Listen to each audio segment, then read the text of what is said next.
Boa noite a todos. Hoje, dia 21 de julho de 2021, iniciamos nossa quarta live da série Grandes Líderes Conservadores. O tema de nossa live de hoje é Os Construtores do Império, parte 1. 1848-1860, do primeiro gabinete Olinda ao segundo gabinete Caxias. E como convidado para essa live aqui, teremos o prazer de ter aqui o Rafael Nogueira, que já está aqui solicitando a entrada. Deixa eu aqui visualizar. Vai entrar ao vivo.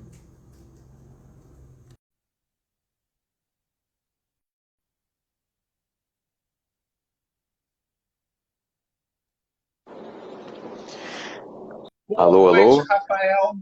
Tudo bem? Boa noite. Tudo certo? Tudo certo, um prazer imenso tê-lo aqui.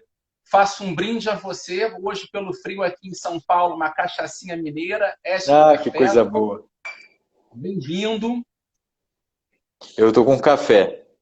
Teria pegado uma cachaça. Se soubesse, próxima vez, vamos Na juntos. próxima, combinamos.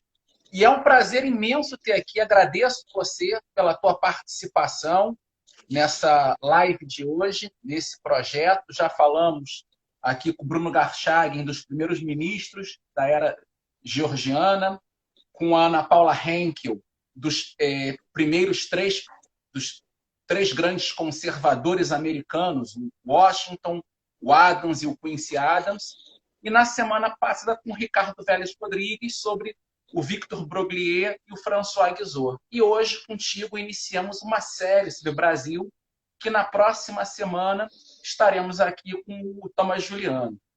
Então, eu queria fazer como primeira pergunta para você, Rafael. Aqui as pessoas que vão participar sabem que um cuidado meu é deixar que o convidado fale mais do que eu. Eu queria que você explicasse um pouco sobre essa questão do liberalismo, do conservadorismo na formação intelectual do Brasil, principalmente no processo do Reino Unido, quando a família real portuguesa vem para o Brasil, e esse papel dessas ideias na formação política da nossa independência também. Muito bem, muito bem. Obrigado pela pergunta. Me dá a oportunidade de falar de um assunto sobre o qual eu gosto de falar muito, que é essa formação, primeiro, da mentalidade aqui no Brasil, né, dos líderes do Brasil. Como é que eles foram formados, o que que eles pensavam e qual é a influência do que a gente chama de liberalismo e conservadorismo. E depois, se me permite, também da formação do que a gente chama de partidos, né? Acho que isso te interessa também, a gente segue por esse caminho. Então, primeira coisa que a gente tem que considerar é que na cronologia da história do Brasil, a gente está se referindo agora, né, da parte do Reino Unido até, passando pela independência, e a gente vai chegar ao segundo reinado na nossa conversa. Então, assim, Reino Unido começa em 1815, Dom João chegou em 1808. Em 1815, o Brasil é elevado. Por que que o Brasil... O que que acontece, na verdade, digamos assim, na cabeça de Dom João, para ele tomar algumas medidas no Brasil que aumentaram a importância do Brasil, e o que que isso tem a ver com liberalismo e conservadorismo? Então, vamos com calma. Aqui no Brasil, assim que o Dom João chega, ele pisa em Salvador, não é? E antes de pisar no Rio, as elites de Salvador estavam bastante, digamos assim, contrariadas, não é? Pelo fato justamente de que, bom, não só Salvador, mas também Recife, pelo fato de que o Rio de Janeiro, já desde o século XVIII, desde meados do século de 1663, né, se transformou no centro da América portuguesa, gigantesca em território, mas ainda explorada só ali nas praias, né? E a questão é que Salvador tinha sido por muito tempo a capital. né? Recife se torna importante depois, primeiro Olinda, né? Olinda, muito importante por muito tempo, justamente por motivos econômicos, Salvador por motivos políticos, porque era a capital, e posteriormente há uma transferência de importante para o Sudeste, também por motivos econômicos por causa de Minas Gerais, e por motivos políticos, né? Porque o Rio de Janeiro, né, acaba se tornando também para dar conta de ter mais proximidade, né, a capital política da região, da nova região de interesse econômico, porque a bem da verdade a cana-de-açúcar não ficou em segundo lugar, né, ficou em primeiro ainda, né, na balança econômica. Mas o ouro era a grande, o que todo português queria encontrar, né, no Brasil. Então, assim, do ponto de vista econômico, havia muitos outros pontos de vista, mas do ponto de vista econômico era isso. Então, aí cria-se ali o Rio de Janeiro. Mas ele passa primeiro em Salvador e ali tinha um sujeito chamado Visconde Cairu. Visconde Cairu, ele muito influente, muito estudado, um homem que tinha uma visão assim, ele já tinha lido Adam Smith, tinha lido o Burke, ele na verdade vai fazer essas leituras, nem todos os livros, aí eu estou sendo um pouco acronológico, mas durante a sua vida ele vai ler vários autores que a gente considera importantes hoje, tanto para aquilo que a gente chama de liberalismo, quanto para aquilo que a gente chama de conservadorismo. Quais eram as ideias, se a gente está colocando em ismo, quais são as caixinhas de ideias em circulação mais frequentemente? A gente tem as ideias de uma espécie de ilustração. Ilustração é um nome para o iluminismo, né? Está vindo uma ideia de aumento de racionalidade, diminuição da influência, do impacto da religião nas decisões de Estado e nas questões científicas. É uma nova maneira de enxergar tanto a inteligência quanto as questões de Estado, então a ilustração. Mas ao mesmo tempo, desde um ponto de vista português, por muito tempo eles tinham aquilo que a gente chama de... a gente chama de alguma coisa, a palavra vai vir daqui a pouco, tá? Eu trabalhei muito e as palavras estão... Daqui a pouco ela vem. Já lembrei, pronto. De absolutismo, né? A gente usa essa palavra muitas vezes para se referir a um dado período ali de concentração de poderes. Não foi assim todo o tempo, a monarquia portuguesa nem sempre foi tão concentradora de poder, aliás, a monarquia portuguesa se destaca pela descentralização, pelo poder espalhado pelas vilas, pelos centros decisórios, até judiciais, né, espalhados pelas camadas de direitos considerados para as decisões judiciais também superpostas, por aí vai. Eu sou fã desses estudos, mas hoje a gente tem que decidir o seguinte: por um tempo ali no fim do que a gente chama de modernidade, houve sim uma luta contra, primeiro, um regalismo que ia ficando cada vez mais forte. Regalismo é justamente o poder do rei, tanto em tomar decisão judicial quanto em tomar decisão de Estado. A gente lembra do Pombal, né? O Pombal justamente foi um daqueles que tentou aumentar o poder centralizador e usar isso com finalidades ligadas à ilustração. Parece uma contradição? Parece que o iluminismo só quer racionalidade, direitos individuais, né? Separação de poderes e ao mesmo tempo descentralização. Não é assim. Isso aí é um raciocínio muito fácil e as facilidades às vezes nos impedem de enxergar a história. Na verdade, o que acontece em Portugal, uma mescla de iluminismo, e aí houve a percepção de que as regiões são muito distantes, há muitos analfabetos, né? Há muita gente sem a cultura ilustrada. Então quem tem que ser o agente da ilustração? O indivíduo, como digamos assim prospera a ideia na Inglaterra? Não, existe na cabeça que o Estado precisa ser o agente da modernização e da racionalização. E de alguma forma isso acontece com Pombal, que era digamos, braço direito do Dom José I, né, que vai ser pai de Dona Maria I, que aí vem um período mariano, ou viradeira, que ela era muito católica, mas ela não deixou de enxergar a ciência. Ela, inclusive, é fundadora da Academia Portuguesa de Ciência, a Academia de Ciências de Lisboa, Academia Real de Ciências de Lisboa, e vai conferir alguns títulos, digamos assim, de nobreza àqueles que eram intelectuais, e vai promover bolsas de estudo. Então a Dona Maria era muito devota, mas ao mesmo tempo muito contrária a Pombal, odiava Pombal pessoalmente, destituiu as pessoas de Pombal, nomeou outras pessoas, mas ela mesma tinha uma visão que, a meu ver, unia um pouco de a ciência e fé. Mas posteriormente a ela, o primogênito dela morreu. Isso acontecia muito frequentemente com os Braganças, há quem diga que é uma maldição. Não vou entrar nisso agora, mas o primogênito dela morreu por causa de uma epidemia da época. Era o Covid da época lá, abateu o filho dela e acabou sobrando pro João, pro Dom João. Dom João era o filho dela mais pacato, que gostava de ficar na bibliotequinha dele, na biblioteca do infantado. Era um sujeito, talvez até com vocação, só não tinha vocação eclesiástica, porque ele se casou e por aí vai. Mas era um sujeito realmente com aquele temperamento melancólico e muito estudioso. Assim, não é um melancólico que não produz, mas é um melancólico que gostava de livro, gostava de estudar e de comer também, e por aí vai. Acontece que eu não estou falando que ele corresponde àquele filme da Carlota Joaquina, tá? Aquilo foi uma caricatura, estou só me referindo que o Dom João, ele realmente tinha essas características. O que a gente enxerga então? Com o Dom João, ele herda muito desse período mariano, tá? E aquelas pessoas formadas no período mariano, como o Visconde de Cairu, a quem eu tinha me referido, né? Ele vai dar ouvidos a essas pessoas. Outro deles é Dom Rodrigo de Souza Coutinho, que era o Conde de Linhares. Então ele vai aproximar esses ilustrados portugueses que acreditavam ao mesmo tempo na fé e na razão, mas na razão ilustrada, já não na razão escolástica, tá? Eles foram aos poucos tirando muito aquela elite conimbrense mais católica do jogo e trazendo ilustrados italianos, principalmente italianos, né? Para dar aula em Coimbra, e franceses. Livros franceses que eram por algum tempo proibidos circulavam entre os jovens e a Inglaterra também era vista como modelo. Então você tem esse o momento que está vindo.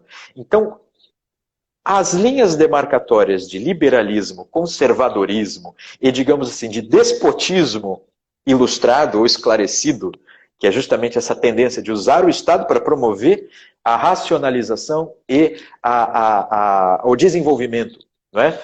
Esta linha demarcatória era mais fluida no Portugal, tanto no Portugal da Europa, quanto no Portugal da América. Só que quando o Dom João chega na Bahia, agora eu vou voltar à narrativa, quando ele chega à Bahia e se depara aí com o Visconde de Cairu dizendo, né, nós precisamos da abertura dos portos.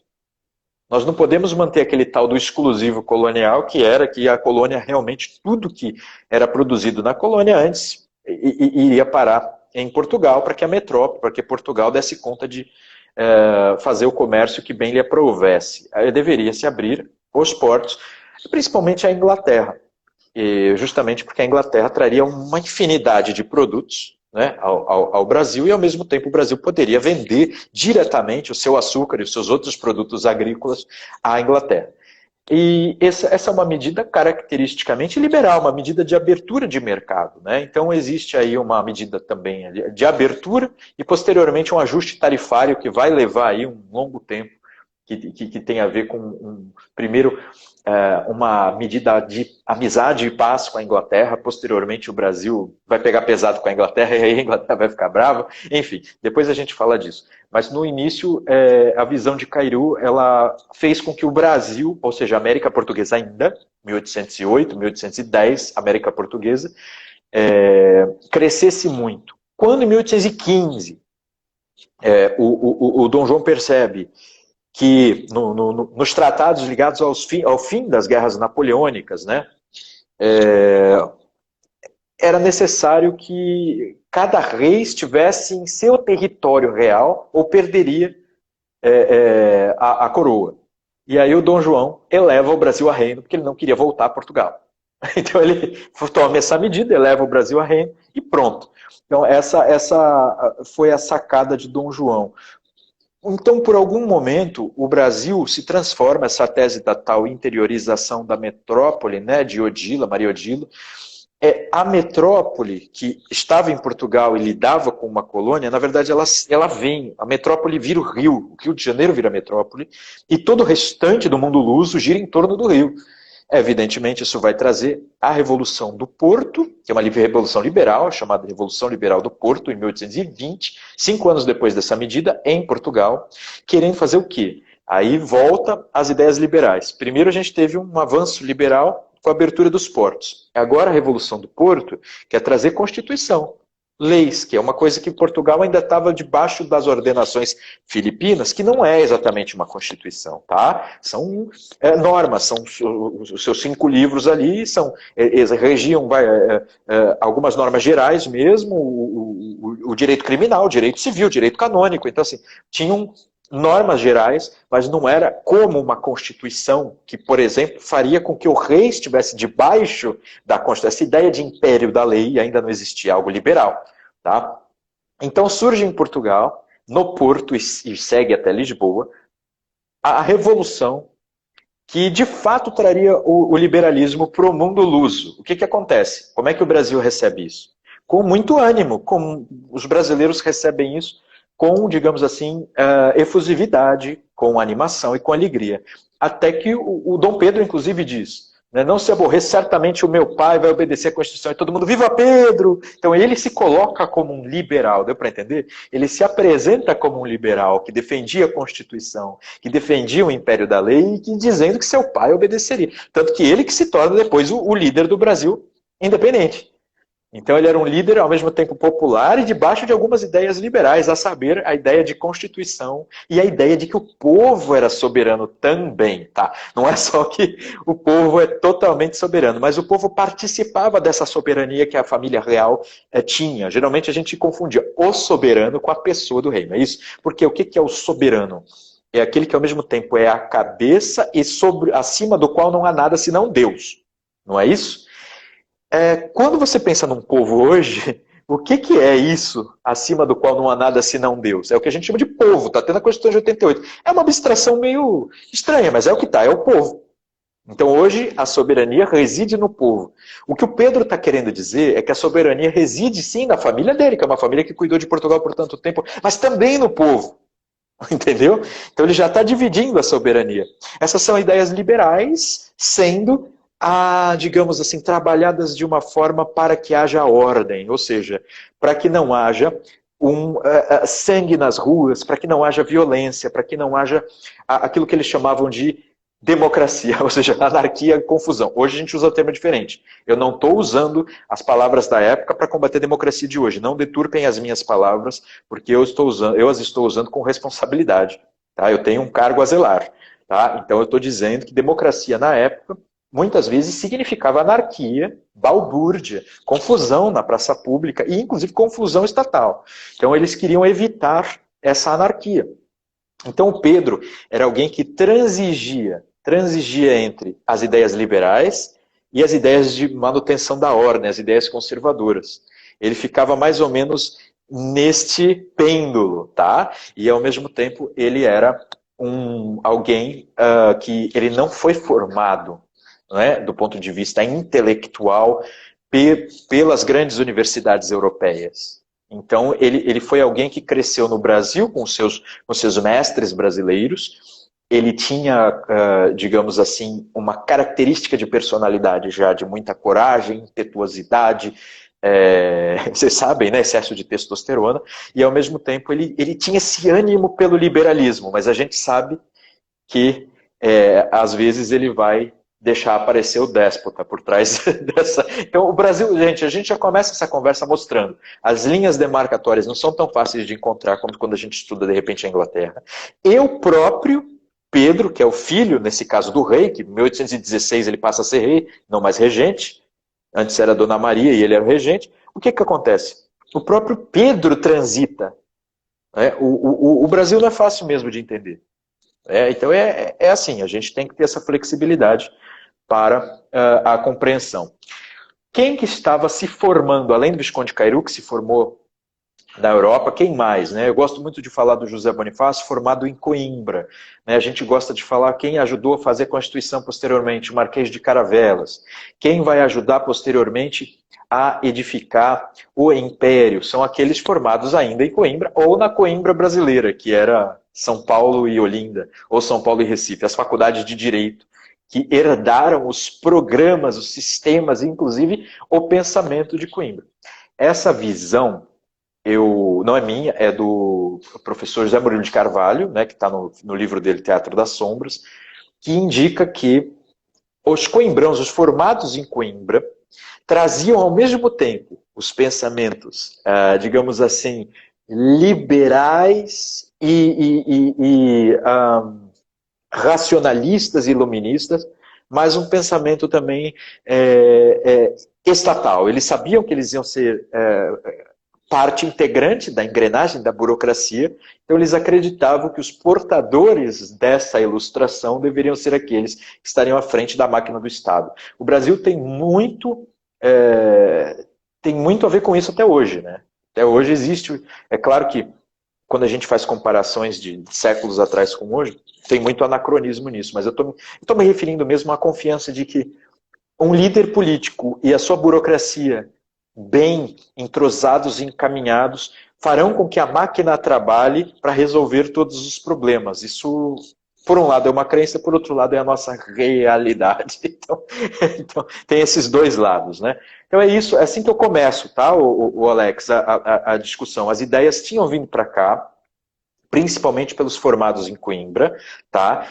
Começa essa onda de formados em Coimbra como? Com dinheiro da mineração, e alguns que tinham também os filhos da elite ali do Nordeste, ligados à cana, também mandaram seus filhos para estudar. Então você tem elite se formando no Nordeste e no Sudeste, e alguns ali em São Paulo, a casa das famílias, da família Andrada, entre outros, que vão a Coimbra justamente pela policultura. São Paulo acaba também sendo provedor, isso é uma tese de Jorge Caldeira, acaba sendo provedor, porque não se come ouro, né? Então, provedor muito do que existia em Minas. Então, ele aproveita o mercado.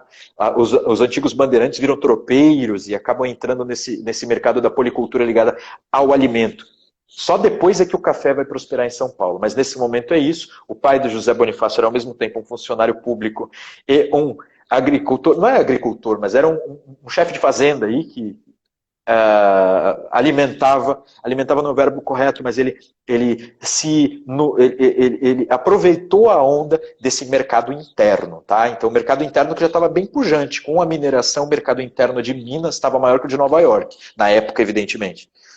Então realmente tinha muita coisa. Então é isso, essas pessoas, esses jovens estudando em Coimbra, voltavam com estas características, tá? Uma cabeça mais ou menos ilustrada, essa era a briga entre eles mesmo. Os mais liberais tinham digamos assim, uma segmentação também. Os mais liberais, eu estou jogando aqui para a minha esquerda, vocês estão vendo na direita, mas eu estou jogando para a minha esquerda. Os mais liberais, eles eram chamados de os liberais exaltados, que já tinham ideias republicanas, né, ideias justamente de soberania popular, né, e ideias democráticas. Esse vetor, né, essa linha, ela vai chegando mais para o centro, não é, conforme você tem liberais que queriam, sim, mais direitos individuais, soberania também para o povo, mas transigia com a ordem. O que eu chamo de ordem justamente é a paz social e política, o funcionamento do Estado para que o Estado corrija os grandes problemas sociais e políticos. Eu não acho que isso seja uma fórmula para toda e qualquer sociedade, mas eu realmente confio que no Brasil, com a vastidão territorial que tinha, e de fato com a má educação, a gente não tem uma tradição tipo americana de...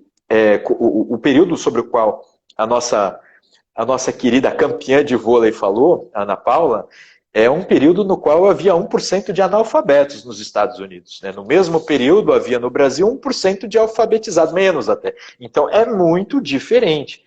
Então aqui a confiança de que esses ilustrados à frente do poder trariam melhorias significativas, ela era muito persuasiva, tá? Eu acredito que até eu, na época, confiaria, porque sem que houvesse uma capacidade, mas aí a gente está pensando, está relacionando muito também a alfabetização com capacidade cidadã e de indústria, que é uma coisa questionável também. Eu não vou entrar nesse tema, que pode ser para outra live, mas enfim, essa é a ideia. E aí, mais para a direita, você vai enxergar aqueles que defendiam, primeiro, a luta contra as modas, que cortaram as cabeças de rei e fizeram jorrar sangue nas praças públicas. Então, o ideal era manter o governo como ele estava. Até alguns sem Constituição. Por quê, gente, sem Constituição? Porque às vezes a gente entende desde o nosso ponto de vista século XXI, mas não entende desde o ponto de vista séculos XVIII e XIX. No final do século XVIII, falar em Constituição remetia à Assembleia Constituinte Francesa, né, que trouxe discussões enormemente complexas para uma cambada de, digamos, revolucionários com pressa, com ambições, aproveitadores com sangue nos olhos, como a gente diz brincando às vezes em São Paulo, com sangue nos olhos.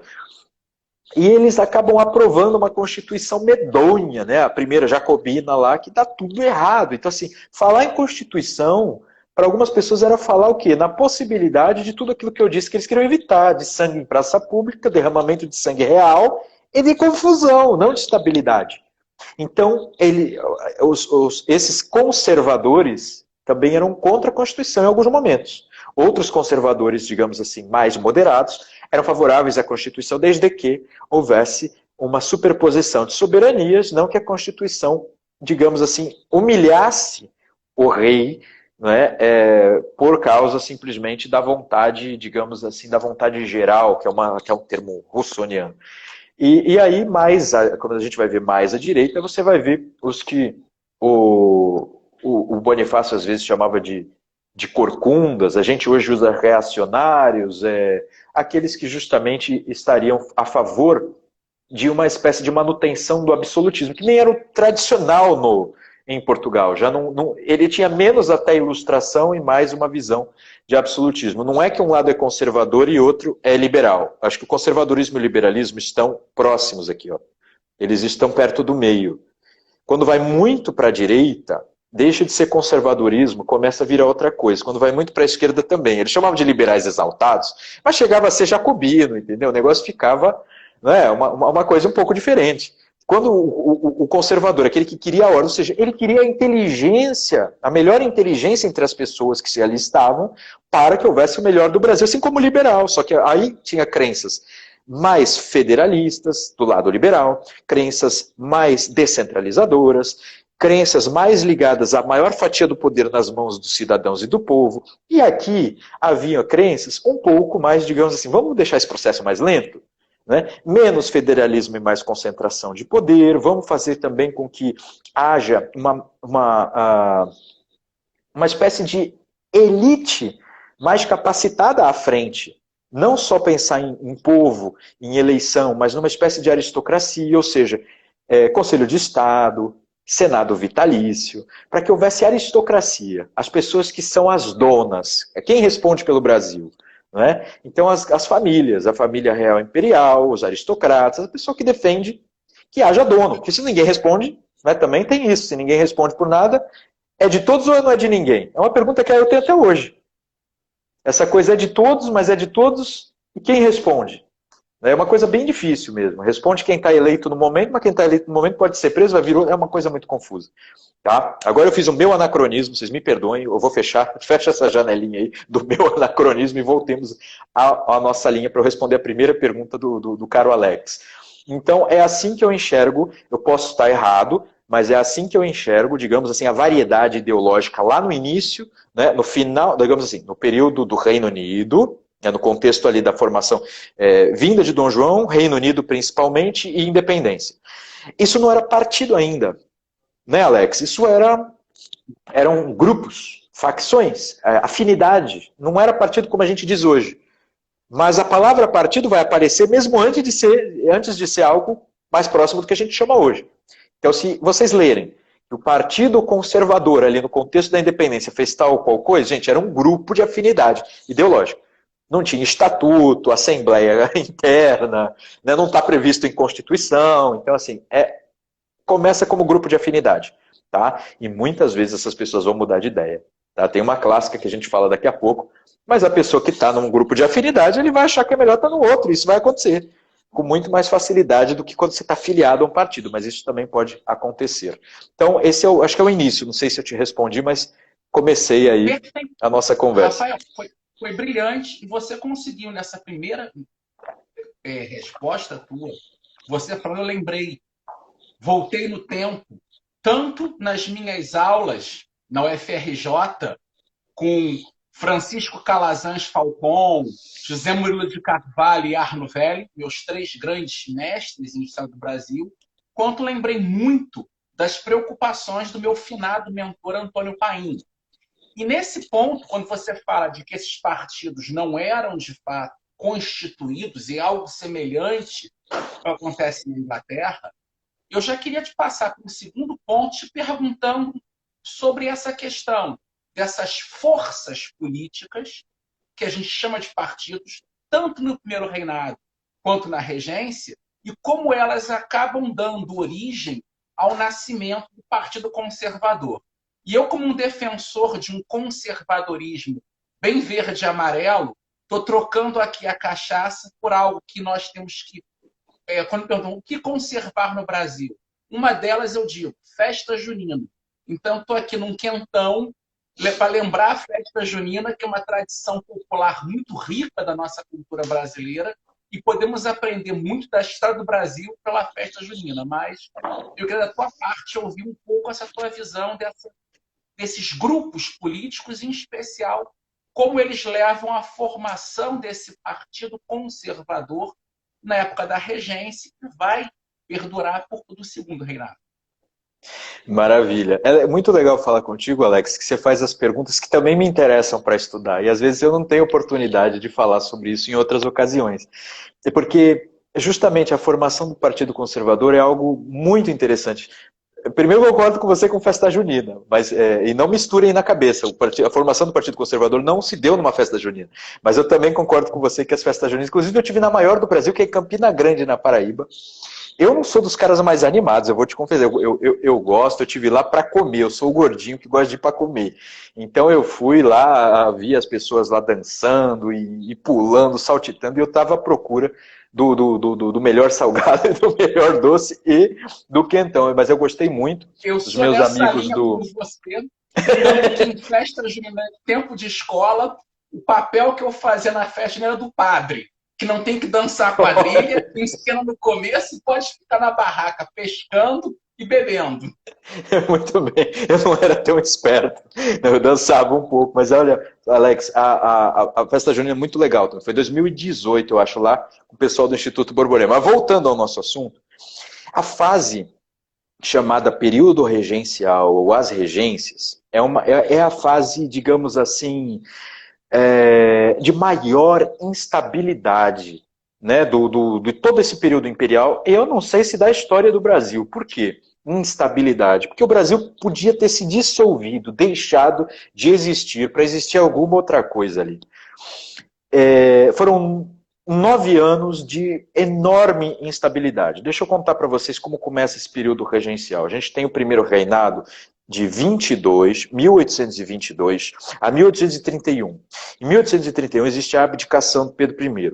Ele abdica e vai a Portugal. Aí, para a abdicação dele, tem questões também de ideias circulando, tem questões de mau governo, então tem um pouco de Dilma, tem um pouco de momento internacional, tem um pouco de... ele tinha uma questão dinástica a resolver em Portugal, tá? Então, existiam todos esses fatores de complicação. Ele abdica, todos vocês sabem, ele coloca José Bonifácio para ser o tutor de Pedro II. Só que quando ele faz isso, senhores, e também por causa de uma intensa rivalidade entre portugueses e brasileiros, que estava acontecendo, nascidos, né, na Europa ou nascidos no Brasil. Então, assim, essa rivalidade estava enorme, inclusive com pancadaria na rua. Ele era nascido no Brasil, ele vai embora. O que acontece? Neste momento existe a efetiva entrega do poder aos brasileiros. Vocês percebem? Porque o Pedro é o nosso herói, é o herói da independência, ele é o responsável pelo grito do Ipiranga, pelos nossos primeiros 9 anos de governo, mas, a bem da verdade, o governo é entregue para alguém que nasceu no Brasil quando ele abdica. E daí vem a regência trina, foram nomeados 3, porque era constitucional isso, que era provisória, depois eles nomeiam 3 de forma permanente, só que esses 3, eles tiveram uma atuação que não merece tanta atenção de nossa parte quando a gente quer enxergar como nasce o conservadorismo. Porque o que eles fazem de mais importante? Eles fazem uma espécie de emenda constitucional, chamada de ato adicional. Existe uma alteração à Constituição que desenvolve uma espécie de eleição do representante. É como se houvesse um experimento republicano no período do Império. Não é? Como houve a abdicação, o rei que ficou, o imperador que ficou, tinha 5 anos, evidentemente a cada ano ele fazia um ano a mais. Eu estou falando de 31. Tá? Ele foi de 5 a 14 anos nesse período. Tá? Foram 9 anos. Ele não podia assumir. Assumem 3, depois mais 3, que há naquele momento no parlamento, como ministro tal e coisa assim, eles decidem fazer uma alteração na Constituição para que houvesse a eleição. A eleição não foi, como a gente imagina, voto universal, urna eletrônica, vocês sabem bem que não foi assim, mas houve uma eleição de votante votar em eleitor para tentar eleger o regente. O regente é eleito, e o primeiro regente eleito é o Feijó, era um padre. Era um padre que já tinha tretado muito com José Bonifácio, era um padre liberal, que aí daqui a pouco eu vou explicar uma coisa difícil para o pessoal de hoje, que é difícil de entender. Ou talvez não. E ele então resolve aplicar uma agenda liberal, e lembra que eu fiz aqueles vetores? O liberal e o conservador mais propriamente ditos, e quando eles vão mais para baixo ou para o extremo, eles vão se descaracterizando, virando alguma outra coisa. Eu entendo que ele era um liberal que já estava quase indo para o exaltado, tá? O Feijó. No sentido, ele usava essa expressão na época. Eu nunca vou chegar hoje para alguém, você é um liberal exaltado. Não, é uma expressão da época, tá? Por quê? O regente Feijó, o padre Feijó, os padres, eles tinham uma formação diferente do pessoal de Coimbra. O pessoal de Coimbra tinha uma tendência um pouco maior à ordem. Os padres tinham uma tendência um pouco maior à evolução, eu juro. É difícil de entender, né? Mas principalmente os formados ali eu esqueci o nome, mas depois, quando eu lembrar, eu falo para vocês. Mas eles tinham uma formação bastante liberal, enquanto que aqueles bacharéis formados em Coimbra tinham uma formação mais voltada à ordem, um pouco mais conservadora. Então você tem nessa ocasião o regente Feijó trazendo uma espécie de virada de página. O primeiro reinado que se inicia com os Andradas, junto com Pedro I, é um primeiro reinado, digamos assim, conciliador, que estava bem naquele meio, não é verdade? O Pedro I, ele resolve intensificar, em alguma medida, a ordem. Ele resolve, enfim, dar uma Constituição, ele dissolve a Assembleia, ele outorga uma Constituição. Claro que a Constituição foi aprovada nas paróquias, ela foi aprovada também, mas ele não deixou a Constituição sair da Assembleia Constituinte de 23. Então você tem um Pedro I trazendo mais para o lado da ordem, um lado mais de imposição, um lado que vai chegando a se tornar um pouco despótico e até ditatorial, como a gente costuma usar hoje. Na época não usavam a palavra ditadura dessa forma. O que acontece? Com a virada, a abdicação dele, aquele momento das primeiras regências, e depois, que é um momento de transição, e vem o Feijó. O Feijó ele quer o inverso. O que ele entende? Que deveria existir uma maior divisão, descentralização do poder. Ou seja, o exército, que não era ainda um exército muito bem formado, disciplinado, numeroso, porque não havia orçamento, não havia tradição de um exército brasileiro. Então, ele, com um exército fraco, que tinha tomado muita porrada, desculpa usar essa expressão, mas tinha apanhado da, entre aspas, Argentina, na Guerra da Cisplatina, ele decide criar um negócio chamado Guarda Nacional, certo? Que alguns líderes regionais que tivessem condição, né, de sustentar ali um exército particular, e as pessoas poderiam usar armas, nesse momento uma espécie de liberalização das armas, liberação das armas. Ele permite a criação da chamada Guarda Nacional e com líderes locais, que tinham verdadeiros exércitos particulares, deu para entender? Então, primeira medida de descentralização. Você tem a descentralização judicial também. Você tem a descentralização no sentido político, porque havia o presidente da província, que corresponde ao atual governador do estado, ele era nomeado pelo imperador, agora ele passa a ser nomeado pelo regente. Ele nomeia, mas ao mesmo tempo ele permitiu que houvesse uma assembleia provincial, ou seja, que houvesse uma câmara, que não existia antes. Antes tinha uma junta, provincial, nomeada também, às vezes eles faziam aclamação, mas em geral era nomeada pelo presidente. Então ele permite o quê? Que houvesse uma esfera política, uma esfera armada, até decisões judiciais decididas mais localmente, não só pelos juízes hierarquicamente definidos a partir do centro. Então é a descentralização. Tá? Alguém falou de questão religiosa, gente, é depois isso, calma. A gente não está chegando nisso ainda, tá? Eu estou na década de 30, eu estou de 1831 a 1840, tá? A gente está na formação do Brasil. Existe até uma tese, e que eu acho muito interessante, que mostra que o Estado brasileiro está se formando ainda, né? De 1815, da Maria Odila, tá? De 1815 a 1853. Então a gente está se formando. Nesse momento da descentralização, o que acontece? Revoltas de elites de cada um dos locais. Não foram em todos, mas acontece no Maranhão, acontece no Piauí, acontece na Bahia, acontece no Rio Grande do Sul, que é mais famosa, que é a Guerra dos Farrapos. O Rio Grande do Sul espalha para Santa Catarina, não é? que acontece ali também a República Juliana é proclamada, dura poucos meses, a República Baiense é proclamada, dura poucos meses. Mas começa o Brasil a se fragmentar. Não sei se vocês sabem, mas essa era a tendência da América Espanhola. Era isso que estava acontecendo na América Espanhola. A América Espanhola estava sempre o quê? Se fragmentando e alguém que tinha mais força para dar pancada conseguia trazer de volta. Então eram líderes militares dando pancada a todo mundo. O Brasil não. Eram padres e bacharéis. Deu para entender? Uma coisa mais intelectual o Brasil. A figura do imperador permitia que padres e bacharéis discutissem mais. Quando o imperador abdica, começa a pancadaria, porque os líderes regionais tinham questionamentos específicos ali, e isso trouxe uma grande deflagração de rebeliões. O Feijó, então, ele acaba arcando com o peso, digamos assim, desse erro político, talvez desse exagero na crença federalista dele. Vocês sabem que até a palavra federalista ela nasce nos Estados Unidos como sinônimo de centralização, né? Como fortalecimento do federal em detrimento do estadual. Quando ela chega ao Brasil, a gente costuma usar, a aplicação do modelo americano. Então, como aqui é muito centralizado, a aplicação do modelo americano, que é o federalismo, é a diminuição do centro e o fortalecimento da autonomia do provincial do distante, né? Porque lá, na verdade, são estados, né? Daí os Estados Unidos e aqui eram províncias. Então, é o fortalecimento do regional. Beleza? Deu para entender? Então, o Feijó foi federalista demais e acabou arcando com o peso desse erro.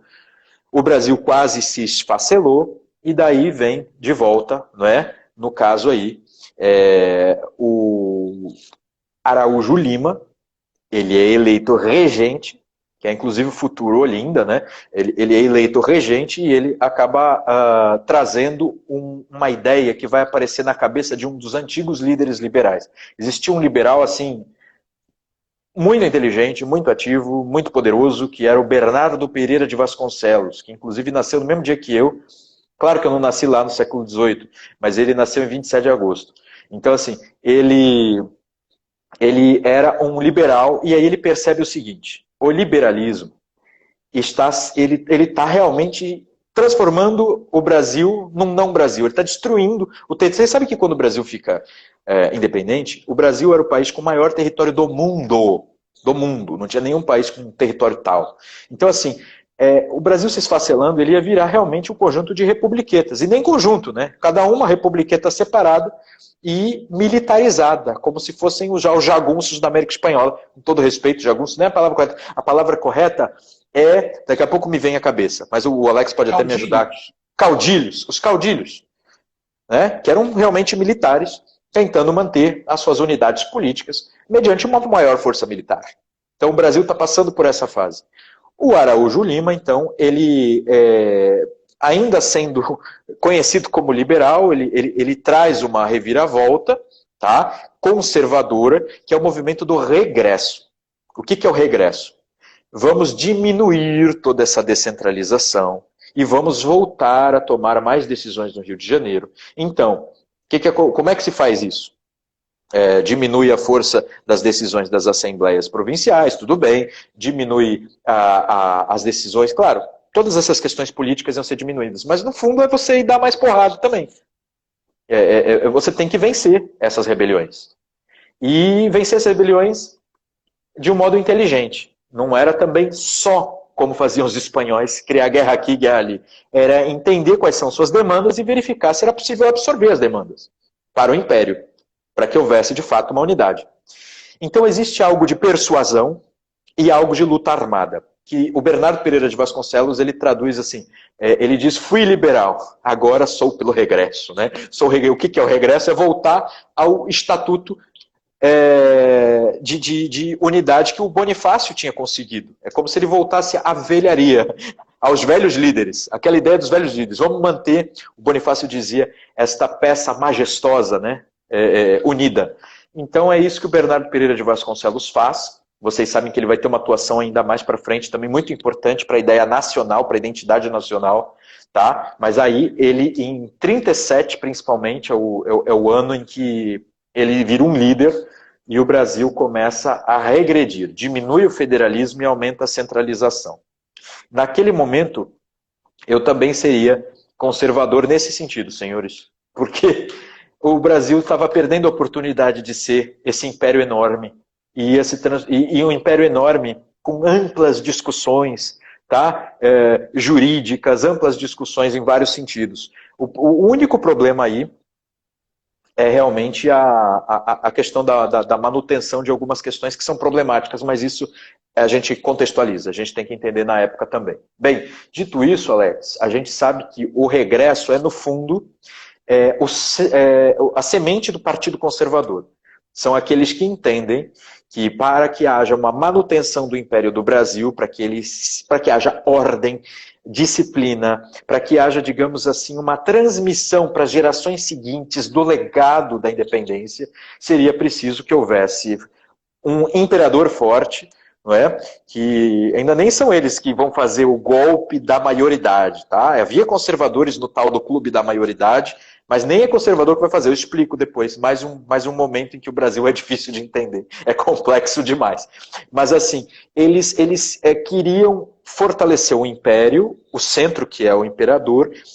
O ato adicional, a emenda constitucional tinha destituído o Conselho de Estado, eles queriam o retorno do Conselho de Estado, eles queriam o Senado vitalício, eles queriam também que houvesse essa absorção da política interna e externa por parte das províncias. Esse é o ponto de conciliação. Né? Que ordem que não tem conciliação? A ordem só na pancadaria dura pouco, é realmente ditatorial, é pela força. Então havia esse ânimo de ampliar a compreensão e a conciliação. A gente sabe que depois, quando a maioridade é declarada, com 14 anos, vocês sabem que existe o golpe da maioridade, do Pedro II se transforma em maior com 14 anos em 1840, e aí isso foi uma medida liberal para tentar diminuir a força dos conservadores. Tá? Isso dura pouco, não é? E o Pedro II logo depois nomeia de volta os conservadores. Isso também a gente pode explorar mais daqui a pouco. O fato é, os conservadores e os liberais estão começando a se definir. Não é? Quem é quem está começando a se definir, a gente verifica que as pautas liberais vão ficando mais claras, né? E eles vão se tornando os liberais eles são mais variados. Você encontrava entre os liberais advogados, profissionais liberais, encontrava também latifundiários escravistas, tá? E entre os conservadores você encontrava mais aquelas pessoas que entendiam que aquela ordem representada pelo Império precisava ser mantida para que o Brasil pudesse prosperar. Então é uma coisa mais de realmente manutenção daquilo que foi conquistado em 1822. Então no primeiro momento você vai ter com a maioridade liberais no poder junto com o que a gente chama de facção áulica. O que é facção áulica? Os áulicos são aqueles que não são nem ideologicamente conservadores, nem liberais, eles são, na verdade, aqueles mais próximos da cúpula de poder, são os palacianos. E a facção áulica tinha, por um lado, ajudado a formar o Pedro II, tinha a babá dele, tinham personalidades que giravam em torno dessas pessoas. Vocês sabem que existe isso em qualquer... Não é só no Brasil especialmente, mas o tal do... Como é que é aquela palavra em inglês, né? Networking... não é?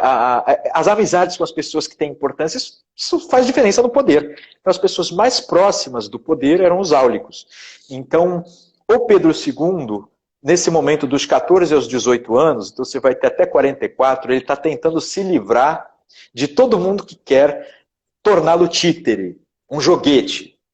Então, são os liberais que fazem força para que haja o golpe da maioridade. Ele permite, então, que os liberais, quando perguntam para ele, inclusive, com 14 anos, você quer, você aceita a nossa oferta de se tornar maior com 14 anos e assumir o império? Como é que ele respondeu? Uma pessoa que tinha voz fina, que dizem que falava de uma maneira titubeante, que dizem, inclusive, que era um pouco tímido. O que ele respondeu? Quero já. Entendeu? Ele falou que queria. Ele assume o poder e ele percebe, eu não vou ficar nas mãos como se eu devesse favor para esses liberais, não vou me deixar nas mãos deles. Então ele os destitui e nomeia os conservadores, que de fato queriam fortalecer a centralização. Os liberais ficam revoltados. Gente, isso vai gerar revolta armada daqui a pouco, eles ficam revoltados mesmo. Mas tudo bem, calma.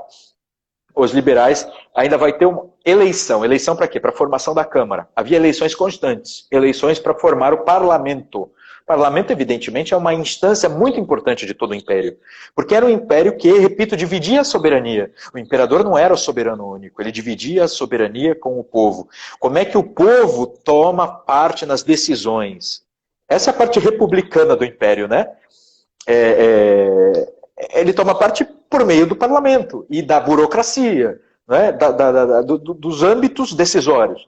E aí o parlamento é um que, enfim, as eleições eram dificílimas. Existe então a eleição e ganham liberais. Só que essas eleições foram extraordinariamente roubadas. O Brasil tem uma tradição de roubo nas eleições, assim, o império inteiro, a república quase inteira. Gente, isso não é novidade. O pessoal pensa sempre foi, sei lá, uma coisa proba e agora, de repente, com hackers, agora está mais difícil mesmo. Na verdade, no Império, você tinha uma grande dificuldade de fazer, ainda mais no início, que o Brasil estava aprendendo a lidar com todas essas questões. Então, os liberais, eles conseguem vencer as eleições. Só que foi uma eleição com tanta pancadaria, as eleições eram feitas nas igrejas, e nas igrejas a pessoa dizia, meu nome é tal, eu voto em tal. Ah, como é que você prova que você é o tal? Ah, tá aqui o meu amigo que está dizendo que eu sou o tal. E aí você assina ali, dizem quem votou, e quando, muitas vezes as pessoas que chegavam, eu vi numa aula que havia inclusive duas profissões nesse momento, né, que era o cabalista e o fósforo, né? O cabalista era aquele que reunia as pessoas em festas no dia anterior para garantir que todo mundo ia votar. Então ele era pago para fazer uma festança e dar comida de graça para todo mundo. Aí ele fechava a porta, todo mundo bêbado na manhã do dia seguinte, todos vocês vão votar, ninguém sai daqui sem votar. E tá bom, ele levava as pessoas para votar. E o fósforo era aquele que se passava por outra pessoa em várias comarcas. Ele ia de comarca a comarca para ele votar como se fosse outra pessoa. Aí chegava sei lá, o João de Santo Antônio chegava lá e via, mas o senhor já votou. Mas como eu já votei? O sujeito já tinha votado por ele. Por isso que, inclusive nessas igrejas, dizem que tiravam todas as figuras de santos delas, tiravam todas as imagens, porque isso podia virar projétil, né? Podia virar arma. Então, essas eleições foram especialmente roubadas, teve muita pancadaria, teve sangue, teve ódio. Muita gente questionou, o que fez o Pedro II? Ele não dá valor, ele diz que as eleições precisam ser realizadas novamente. Sabe o que isso significa? Os liberais, considerados os liberais do Sudeste, os liberais exaltados, pegam em armas. Eles vão fazer uma rebelião contra o imperador. Tá? E aí eles vão, enfim... O Feijó estava no meio, tá? O Feijó é velhinho, ele estava quase cego, mancando, cheio de dores e participou da rebelião. Ele acaba sendo preso depois em Sorocaba. Gente, pontes são destruídas, pessoas são presas, pessoas são mortas, evidentemente, porque foi uma revolta armada. Os liberais perdem, tem uma batalha icônica em Santa Luzia, e acaba que os liberais ganham o apelido de Luzias. Porque eles fizeram essa rebelião e perderam em Santa Luzia. Não foi a única batalha, mas foi a mais icônica. E, enfim, eles passam a ser... Os liberais do Sudeste passam a dar o nome para todos os liberais. porque, na verdade, os liberais do Nordeste tinham nada com isso, e acabaram ganhando o apelido de Luzias. Era uma maneira de zombar, de ofender, né, os liberais, mas fica o apelido de Luzias. Tá? Então, assim que vai... Vocês estão vendo que os liberais estão começando a se caracterizar, vocês já viram, os liberais agora se revoltaram contra o imperador, eles eram os liberais exaltados. E o imperador queria o quê? Ele também queria ver quem era quem. Ele era muito esperto, mesmo jovenzinho. Vocês viram que ele se livrou dos liberais logo que ele chega ao poder. Ele deixa os liberais nomearem ele como maior de idade. Hoje demite, chama os conservadores. Existe uma eleição, que foram chamadas eleições do cacete. Uma eleição, uma pouca vergonha, danada. Ele destitui todos os eleitos e diz, não valeu. Tem uma revolta armada. Tá? E o que ele percebe? Esses que se armaram contra mim não fazem parte do jogo que eu estou criando, que é o jogo de que aqueles que conseguem dialogar entre si debaixo da ordem, os liberais que estão debaixo da ordem do imperador e os conservadores debaixo da ordem do imperador terão o seu momento. Eles vão revezar no poder. Todos terão o seu momento, todos terão vez, todos irão discutir. Os exaltados que pegam em armas, não. Então muitos deles são exilados e tem inclusive penas. Depois eles acabam sendo anistiados. O Pedro II era muito, digamos assim, ele era muito paciente, ele sabia lidar com essas revoltas. Ele nunca foi chamado assim de, como a gente vê, um imperador sanguinário ou contra as liberdades de expressão, ou inclusive uma espécie de monarca despótico. Ele sempre foi visto como um imperador muito probo e moderado. Nesse sentido, então, que você tem depois dessa fase que vai até 44, dos conservadores. Os conservadores realmente fortalecem o imperador, os conservadores formam o parlamento. Então, aí você tem, a partir de 44, o imperador nomeia um liberal, tá? E aí, os liberais, um liberal não, porque ainda são os ministros que ele nomeia os ministros liberais. Então o imperador, desde o 1822, na verdade com a Constituição, isso aconteceu com mais regularidade, mas desde 1822 o imperador nomeia alguns ministros. O número foi variando, mas se fixa em 6. Então nesse momento ele nomeia 6 liberais em 44, um gabinete, que a gente passa a chamar então de gabinete, que vai até 48, e quando, a partir de 47, cria-se uma nova figura, que é a figura do presidente. É o presidente do Conselho de Ministros. Então, o Pedro II vai nomear o presidente e o presidente vai nomear os ministros. Então, ele cria essa figura com muita inteligência de novo. Por quê? Porque aí, se os ministros fizerem bobagem, não foi ele que escolheu, entendeu? É só ele demitir o presidente e pronto, ele chama outro. Então, a partir de 48 tem, de novo, aí uma fase conservadora. Mas vocês viram que agora, com o início lá no que o Alex me fez retornar à fase do Dom João, as ideias circulando no Brasil, se abrasileirando, sendo plantadas no Brasil, crescendo, e essas árvores ideológicas vão se definindo no segundo reinado. Tá? E a partir daí, você vai ter, então, os liberais e os conservadores que participam do jogo político, tendo essas características. Os liberais constantemente vão buscar, aí que tá, constantemente não, eles vão começar com a pauta, digamos assim, pautas de liberdade no sentido mais amplo possível, direitos individuais, livre mercado, abolicionismo, ao mesmo tempo a diminuição do poder do imperador com a destruição do poder moderador, acabar com o Senado vitalício, o Senado tinha que ser modelo americano, tinha que ser eleito, e por aí vai. Só que isso começa a ficar exaltado porque foge da ordem, deu para entender? Uma certa ordem precisava ser mantida para que o Brasil, a existência do Brasil fosse mantida. Então os liberais vão, como liberais, se adaptando à ordem. E isso geralmente a partir do que a gente chama de gabinete Saquarema, né? A partir do Saquarema, tem um sujeito chamado Ilmar Matos. Ele é marxista, mas ele escreveu um livro chamado Tempo Saquarema, no qual ele diz que a partir do gabinete Saquarema, não foi só o gabinete, não foi só o período em que os Saquaremas estiveram no poder, que eu já vou explicar o que isso significa. Mas a partir dos Saquaremas, todas as pessoas que participavam do jogo político admitiam certos pressupostos de ordem. Esses pressupostos de ordem praticamente eram ideias, princípios conservadores, tá? Que era justamente imperador, poder moderador, senado vitalício, a entrega de certa tradição de uma geração a outra, e aí acaba que algumas leis que eram caracteristicamente conservadoras vão ser realizadas em gabinetes liberais. Então, a gente tem aí os liberais entrando na ordem que originariamente foi conservadora. Mas acho que esse foi um bom começo de conversa para a gente entrar aí no segundo reinado, né, Alex? Foi. E tem um ponto interessante nisso, Rafael. Você falou, eu estive num churrasco na casa do Ilmar Roloff de Matos, professor da Federal Fluminense. Bom churrasqueiro, marxista, a tese dele é com base em Gramsci, mas é um sujeito civilizado. E eu, na época, era pesquisador de história antiga, Roma, é minha área original, antiga e medieval. Eu caí no Brasil por acaso, até por necessidade de tropicalizar um pouco a visão conservadora que eu defendo. E o Wilmar me apresentou a um outro pesquisador americano, Jeffrey Needle, que tem um livro, infelizmente não tem em português, que ele discute os conservadores no Brasil e chama de o Partido da Ordem.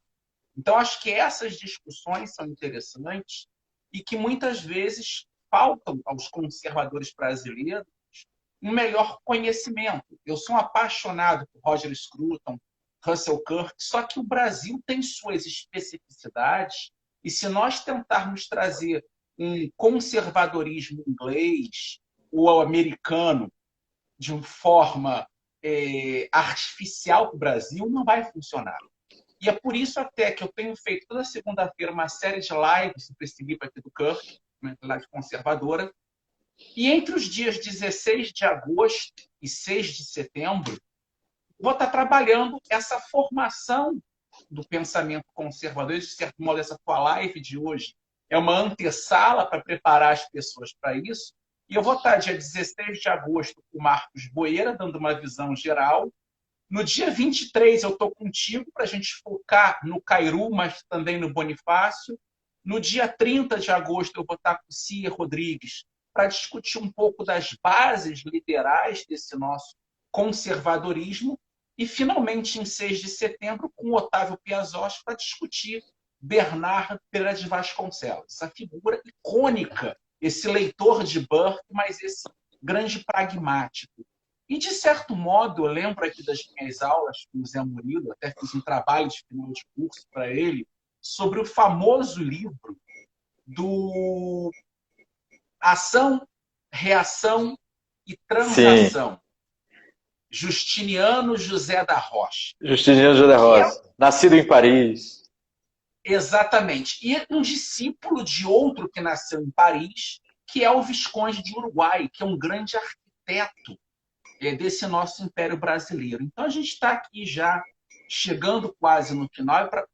Nós temos um ponto que eu gostaria que você falasse sobre isso, que é o seguinte, quando surge esse presidente do gabinete, seria o nosso primeiro-ministro, no lugar do imperador nomear os ministros de Estado, como acontecia de 22 até 47, ele passa a nomear o presidente e o presidente nomeia os demais ministros.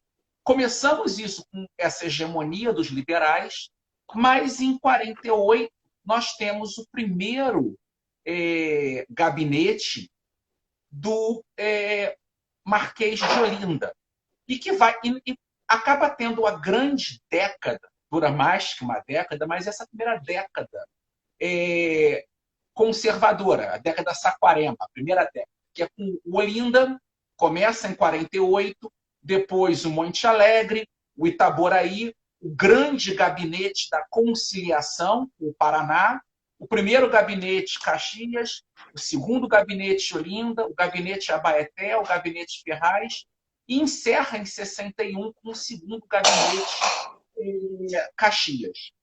Então, se você pudesse falar em linhas gerais dessa primeira grande década, porque Até o João Camilo de Oliveira Torres, que é um escritor que eu gosto muito, ele chama de os construtores do Império, os saquaremas. E, de certo modo, todo esse período que antecede a Guerra do Paraguai, esse grande gabinete de 48 a 61, é o que consolida o Brasil como nação fundada na ordem, no sistema representativo, na defesa de um poder moderador, na defesa da unidade do país. Então, se você pudesse falar um pouco dessa grande década Saquarema e ressaltando um pouco essa figura do Marquês do Paraná. Claro, claro. A minha bateria, infelizmente, está acabando. Eu tinha chegado de fora e ela está acabando, mas eu vou falar rapidamente. O principal que a gente tem que entender é o seguinte: quando a gente tem esse. Saquarema é um nome dado justamente aos conservadores, a mesma coisa, um grupo recebe o nome e passa a valer para todos. Porque eles se reuniam, era uma elite cafeicultura do Rio de Janeiro que se reunia na região de Saquarema. Tá? E aí eles recebem o nome de Os Saquaremas. E a partir justamente do gabinete, por que a gente chama depois de gabinete? Porque, e ele fala, o Alex fala em gabinete Olinda, o gabinete Caxias, porque justamente são os presidentes escolhidos. Tá? Quando a gente fala em gabinete Saquarema é porque houve a famosa Trindade Saquarema, tá? Mas ao mesmo tempo você tem essa figura do presidente, que é o fusível do Pedro II. Ele escolhe para que o presidente escolha os ministros, geralmente 6, tá? Que tinha o do Império, Justiça, Marinha, Guerra, Finanças e por aí vai. O que você tem aí nessa circunstância? Os gabinetes, vamos falar do panfleto também. Você começou falando do ação, reação e transação. O panfleto do Justiniano.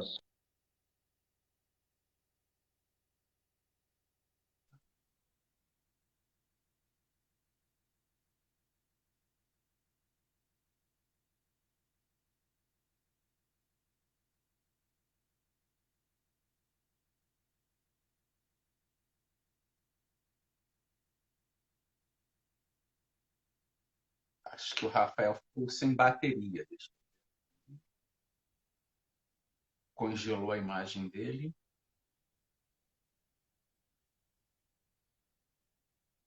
Caiu. Deixa eu ver se ele consegue voltar.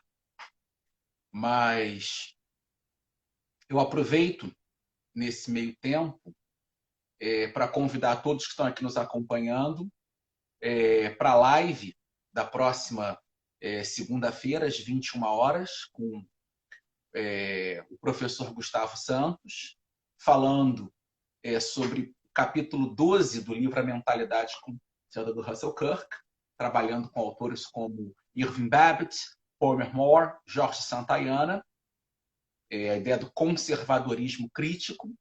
E na próxima quinta-feira, eu estarei aqui com o Thomas Juliano para nós discutirmos a chamada segunda década dos Saquaremas, que é o momento em que eles vamos ter já os gabinetes posteriores à Guerra do Paraguai, e vai ser uma discussão trabalhando com figuras como o próprio Itaboraí, na segunda vez que volta ao poder, o Pimenta Bueno, o Rio Branco, grande artífice da política imperial, e terminando com o terceiro gabinete do Duque de Caxias. Vamos expandir um pouco mais, falando também sobre o período final do Império com o gabinete Cotegipe e o gabinete João Alfredo. Então eu vou ver se eu consigo aqui agora um retorno do Rafael Nogueira, que ficou sem bateria. E caso não seja possível, a gente tenta retornar depois, até numa live extra, o Rafael e eu, para a gente voltar a essa discussão e até a importância desse panfleto, o ação, reação e transação, porque, de certo modo, é uma discussão de filosofia da história, dos fundamentos teóricos por trás dessa interação entre liberais, conservadores, e como se chega a um consenso entre essas duas forças. para que finalmente a gente adentrasse um pouco nessa reflexão acerca da dinâmica desses gabinetes nesse período de 48 a 61. Eu vou ver aqui se eu consigo, então, mais uma vez, chamar o Rafael, que ficou sem bateria, e se ele conseguir voltar, nós concluímos nossa discussão. Deixa eu ver aqui. Mandei a solicitação.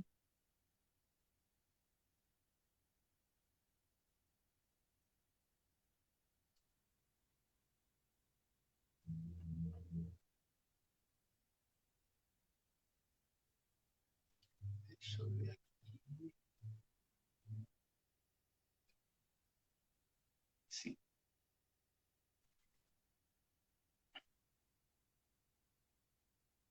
Bem, senhores, eu acho que ele não vai conseguir voltar. Tem uma discussão até aqui, nessa edição brasileira do livro A Política da Prudência, do Kirk. Eu escrevo no final um prefácio, um pós-fácio de quase 100 páginas, cujo título é A Evolução Histórica do Conservadorismo Brasileiro. E nesse texto eu faço uma discussão, de certo modo, traçando o que seria ser um conservador no Brasil, falo um pouco dessa mentalidade conservadora brasileira, dessa formação do conservadorismo, em linhas gerais, para concluir essa nossa discussão aqui, já que provavelmente o Rafael não vai poder voltar, só que eu vou tentar ver com ele uma data que a gente possa fazer para discutir essa conclusão da política conservadora no Brasil.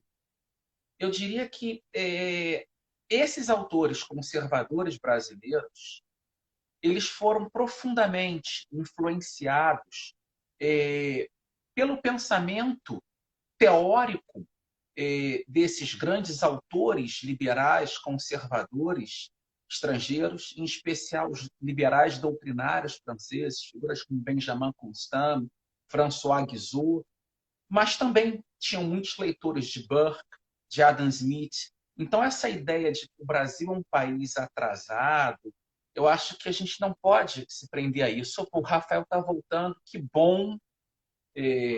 Acho que valeu a pena enrolar um pouco a gente falando sobre isso, mas só a título de... Eu já chamei ele aqui de volta, ele está entrando. Alô? Pronto, Rafael, que bom que você voltou. Está até conversando um pouco com as pessoas da importância desse panfleto, doação, reação e transação. E a título de curiosidade, já lembrar que se falou dos fósforos, só que essa questão de fraude nas eleições não é uma coisa só no Brasil. Lembremos que a terceira eleição americana e a quarta, o Alexander Hamilton fraudou. O Thomas Jefferson virou vice-presidente do John Adams por conta das fraudes do Alexander Hamilton. E essa questão dos fósforos, vale lembrar que reza a lenda que o próprio escritor Edgar Allan Poe morreu porque ele foi sequestrado por um grupo de pessoas que sequestravam pessoas, embebedavam elas, drogavam e faziam elas saindo botando em vários locais com fósforos também. Então, a gente ter esse complexo de vira-lata, de achar que só no Brasil essas coisas acontecem. Inglaterra, Estados Unidos, Lord Acton diz que gostaria que a Inglaterra tivesse uma burocracia tão honesta quanto a italiana. A gente sabe o que é a Itália. Então, eu acho que a gente tem, nessa visão nossa conservadora, entender que mesmo os problemas históricos que nós tivemos, existe muitos avanços importantes, existe uma base a ser redescoberta. Então, eu te agradeço por voltar aqui e queria passar para essa nossa conclusão que você falasse um pouco dessa década de 48 a 61 dessa quarentena. Vamos lá, vai ser um prazer. Vocês devem estar me ouvindo um pouco pior, mas infelizmente o meu celular, pelo mesmo buraco pelo qual ele carrega, é onde, né, sai também o fone e o microfone. Então eu vou falar aqui e vocês me digam se estão ouvindo bem. Só para a gente fechar, então, eu acho importante a gente lembrar que nesse panfleto ele foi publicado com esse título de Ação, Reação e Transação, para explicar um pouco dos movimentos políticos que, inclusive, estavam acontecendo no Brasil, mas que ele observava que aconteciam no mundo. Uma tendência francesa de entender as coisas. A ação seria justamente o movimento da liberdade, só que ela tenderia a algum excesso. Então, esse movimento de liberdade traria também as tais das convulsões sociais, das rebeliões, dos excessos, digamos assim, democráticos, como eles diziam, e por aí vai. E daí tinha que vir uma reação que era a manutenção da ordem. Você tinha que, ao mesmo tempo, trazer de volta a disciplina, a organização de Estado, o funcionamento da burocracia e, inclusive, dirimir as questões que estavam trazendo questionamento e vencer as rebeliões que tinham sido causadas aí pelo excesso de liberdade. Então tinha que ter essa compensação da ordem. Posteriormente, a ordem exagerava, ela se tornaria também muito, ela se tornaria opressiva, e essa ordem opressiva, que tiraria, digamos, a liberdade a que todo ser humano tem direito também, ela mereceria, por sua vez, a reação da reação, seria uma nova ação. Tá? Essa nova ação, por sua vez, mereceria uma nova reação. E assim por diante. A solução dele seria a da tal transação. E essa seria, digamos assim, o grande ponto de chegada, seria o ideal. Qual que é o ideal? É justamente que os agentes de liberdade agissem debaixo de uma ordem, de modo que isso pudesse ser duradouro. E isso acho que onde o Alex quer chegar, que houve gabinetes conservadores que se sucederam a gabinetes liberais e por aí vai, houve muitos presidentes de província. A maior parte do tempo os gabinetes foram conservadores, mas o maior número de gabinetes foi de liberais, é 20 para 19, quase a mesma coisa. Só que mesmo em muitos gabinetes liberais, não é? Eles estavam debaixo da ordem. Eles eram estes moderados de que falei, porque Pedro II, primeiro, ele soube diferenciar os exaltados e, quando lidava com ele, por exemplo, com Torres Homem, que escreveu um panfleto dizendo que os Braganças são os maiores opressores do mundo, quando ele acende, o sujeito pede perdão a Pedro II e por aí vai. Os Luzias, né, tem aquela frase de que nada mais Saquarema do que um Luzia no poder. Os Luzias, então, eles, quando chegavam ao poder, eles, digamos assim, obedeciam às regras da ordem. Isso fez com que, aí chegando no Carneiro Leão, que é o Marquês de Paraná, quando ele esteve à frente, justamente, de seu gabinete, ele fez o gabinete da conciliação, que tem relação com essa visão do Justiniano. O que, que ele fez? Ele, ao mesmo tempo que chamou 4 conservadores para pastas do ministério, ele chamou 2 liberais. Então foi a primeira vez, porque em todo o período do Império, quando você nomeava um conservador, ele nomeava todos os 6 ministros conservadores, que por sua vez dominavam a burocracia de organização das eleições e, inclusive, dominavam também as fontes de recursos para propaganda, para tudo isso. Então a tendência era que, uma vez nomeado presidente de província conservadora, todos os nomeados dali para baixo seriam conservadores e as eleições trariam um parlamento conservador, ou majoritário, ou até total. Houve gabinetes totalmente conservadores com presidentes conservadores e o inverso, gabinetes também totalmente, gabinetes liberais com parlamentos totalmente liberais. Tá? Esse sistema, que a partir de 1847 contou com a figura do presidente do Conselho de Ministros, ele era conhecido como parlamentarismo às avessas, porque a tendência, isso é posterior, é uma análise de historiadores que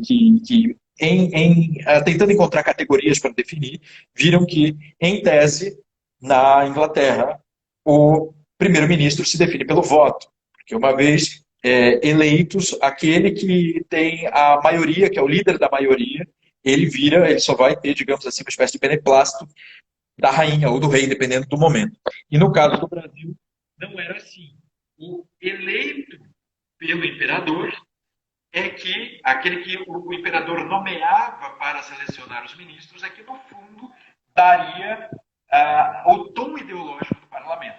É por isso que recebe esse epíteto. De qualquer maneira, eu acho que as análises têm que ser, como bem disse o Alex, têm que ser ponderadas, porque esse sistema ele teve muitos aspectos positivos, entre os quais o de fato, debaixo de uma ordem, debaixo de princípios conservadores, poderem conviver conservadores e liberais por bastante tempo. Então, esse gabinete de conciliação, ele dá origem, digamos assim, a um momento de maior elo entre os liberais moderados e os conservadores. Posteriormente vai até surgir na oposição uma chamada Liga Progressista, na qual os liberais tomam a frente, mas conservadores estão juntos também.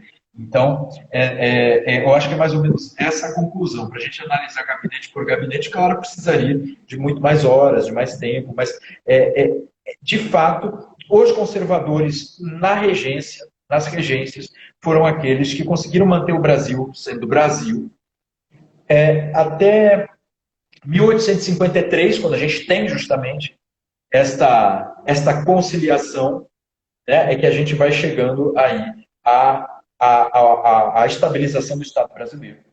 E é o que vai fazer, vai dar grande fama política do segundo reinado e, ao mesmo tempo, vai nos trazer, eu acho que até hoje, lições, né? Lições políticas valiosíssimas, inclusive lições no que dizem respeito ao significado do que na história do Brasil é conservador.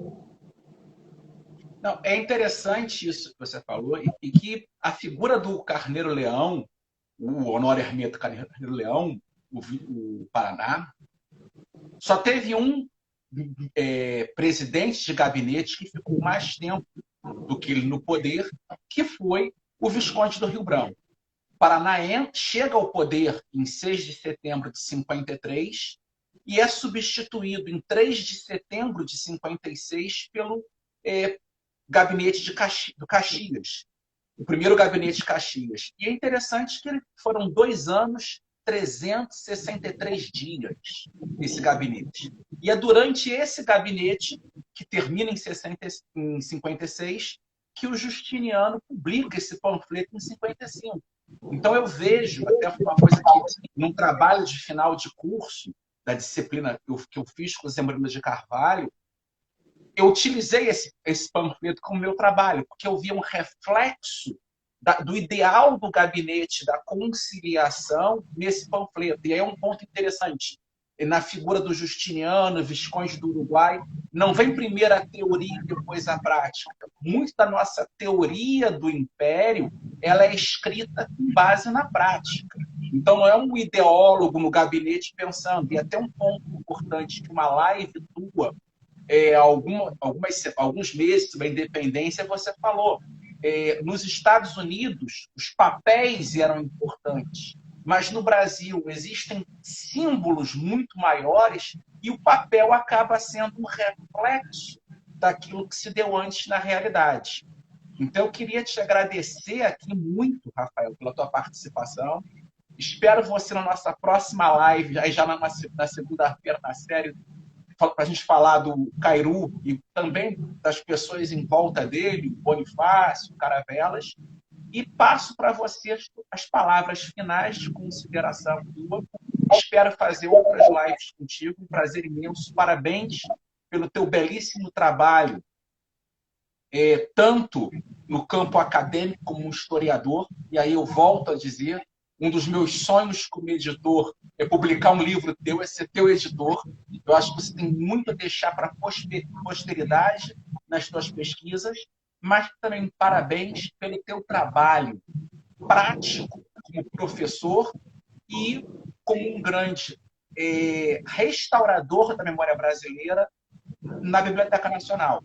Parabéns pela live que você vai fazer agora, que está organizando essa série de lives com pessoas da ABL, Academia de Filosofia, meu amigo Edgar Leite. Então, eu acho que é fundamental esse trabalho que você tem feito de ser um presidente da conciliação. Então, assim como o Marquês do Paraná conciliou na política liberais e conservadores, você tem trazido a Biblioteca Nacional não só pessoas de tendência conservadora ou liberal, mas também, inclusive, dialogar com as pessoas da esquerda que são dialogadas. E isso é fundamental para a construção de um Brasil. Então, parabéns por isso. E conte sempre com o meu apoio, minhas orações e palavras finais para você. Primeiro, muito obrigado pelo convite. E foram surpreendentes suas palavras finais, porque alguém entende, né, algo do que eu estou fazendo, do que eu estou pensando. De fato, eu entendo que o governo, assim como exercido pela minha pessoa na Biblioteca Nacional, tem responsabilidade de ser para todos, mas enquanto isso existem princípios de ordem, princípios de direção, de objetivo, que eu mantenho no coração e na ação, mas ao mesmo tempo muitas pessoas têm qualidade de pesquisa. E não é porque elas divergem de mim, não me odeiam a ponto de me matar, mas elas divergem de mim, têm outros pontos de vista, pesquisam às vezes linhas que eu não seguiria. Elas merecem ser ouvidas. Aquilo que tem valor merece ser trazido para junto. De fato, então você fez uma boa observação, que é das primeiras vezes que eu ouço alguém também percebendo algo desse esforço. Eu acho que isso deve ser mantido e a gente tem muito que resgatar no século XIX, né, Alex? Tanto do ponto de vista da história política, da memória em geral, porque a memória do século XIX, ou seja, aquilo que fica na memória coletiva, está um pouco maltratado, e ao mesmo tempo da história jurídica também. Enfim, a gente tem muito que resgatar do século XIX, até a memória artística. Ele foi jogado no lixo pelo modernismo, foi jogado no lixo pelas ideias políticas que para cá vieram no século XX. O século XIX foi jogado no lixo também pela Constituição de 88, que não quer mais saber de como foi o direito do passado. Então, assim, você está dando então a oportunidade da gente conversar sobre isso e posteriormente até de levar mais a sério, de pensar, de publicar. Então, também te parabenizo de volta por esse trabalho de resgate aí de um Brasil que eu acho que ele nos dá as melhores pistas, tanto para as nossas origens, como para as direções que nos trarão os melhores frutos. Então, prazer fazer live contigo, estamos juntos aí, obrigado, boa noite a todos e até a próxima. Uma boa noite a todos. Uma boa noite a todos. Até a próxima. Obrigado, Rafael. Tchau. Vou deixar a live salva.